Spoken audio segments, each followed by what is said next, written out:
అనంతపురం జిల్లా తాడిపత్రి మండలం బొందలదిన్నె గ్రామంలో వైసీపీ నాయకులు ప్రచారాన్ని నిర్వహించారు.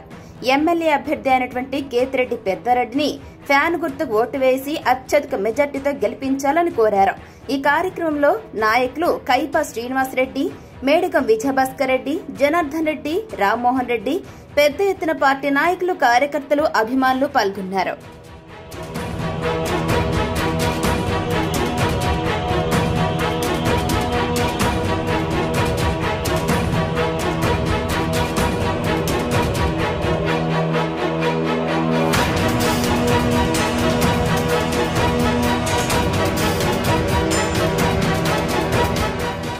అనంతపురం జిల్లా తాడిపత్రి మండలం బొందలదిన్నె గ్రామంలో వైసీపీ నాయకులు ప్రచారాన్ని నిర్వహించారు. ఎమ్మెల్యే అభ్యర్థి అయినటువంటి కేతిరెడ్డి పెద్దారెడ్డిని ఫ్యాన్ గుర్తుకు ఓటు వేసి అత్యధిక మెజార్టీతో గెలిపించాలని కోరారు. ఈ కార్యక్రమంలో నాయకులు కైపా శ్రీనివాసరెడ్డి, మేడికం విజయభాస్కర్ రెడ్డి, జనార్దన్ రెడ్డి, రామ్మోహన్ రెడ్డి, పెద్ద ఎత్తున పార్టీ నాయకులు, కార్యకర్తలు, అభిమానులు పాల్గొన్నారు.